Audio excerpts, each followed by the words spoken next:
Terimalah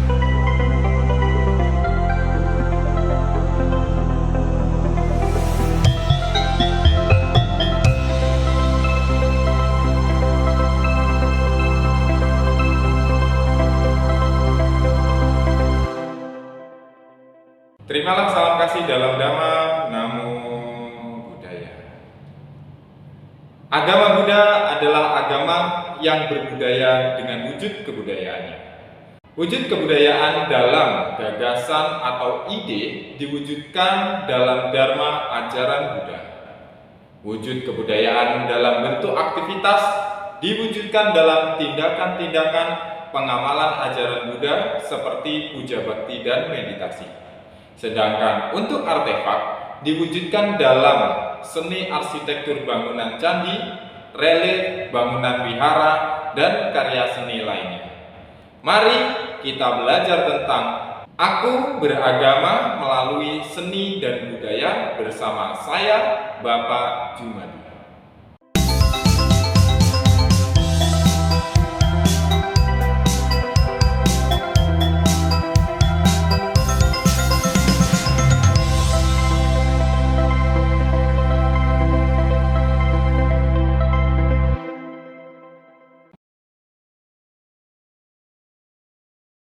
Sedikit mengulas tentang seni budaya, bahwa seni budaya berasal dari dua kata, yaitu seni dan budaya.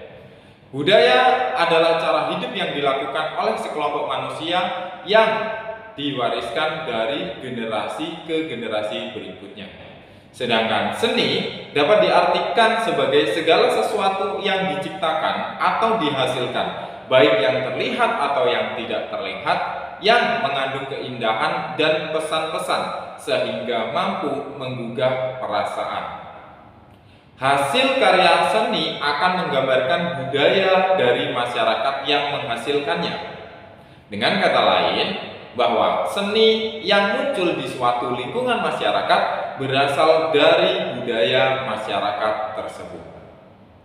Seni budaya Buddhis menghasilkan berbagai wujud kebudayaan dalam kehidupan bermasyarakat. Seni budaya yang menjadi kebudayaan akan terwujud dalam gagasan-gagasan atau ide, tindakan atau aktivitas, dan karya atau artefak. Dari wujud kebudayaan yang berupa gagasan-gagasan akan memunculkan nilai-nilai kehidupan dalam masyarakat yang kita kenal dengan norma, yang norma ini kemudian mengatur perbuatan atau tindakan kita di dalam kehidupan. Dari pengetahuan dan kepercayaan akan nilai-nilai dan norma ini diwujudkan atau diekspresikan dalam bentuk simbol-simbol atau tanda-tanda. Simbol-simbol memungkinkan kita untuk mencipta, mengkomunikasikan, dan mengambil bagian serta menghayati, memelihara, juga sebagai suri tauladan kepada generasi berikutnya. Simbol adalah sesuatu yang dapat memberikan makna. Berbicara tentang simbol-simbol yang ada di dalam agama Buddha, ada beberapa wujud simbol di dalam agama Buddha, yakni dapat berupa benda, berupa kata-kata, dan berupa tindakan. Seperti apakah kemudian simbol-simbol yang dalam bentuk benda? Dalam bentuk benda kita dapat jumpai berupa gambar, lukisan, rupang atau patung Buddha, dekorasi ataupun arsitektur tempat ibadah, dan juga dekorasi altar yang ada di suatu wihara. Kemudian, ketika kita berbicara tentang simbol dalam bentuk kata-kata, simbol dalam bentuk kata-kata dapat berupa pembacaan ayat-ayat kitab suci dan doa atau pelaksanaan puja bakti.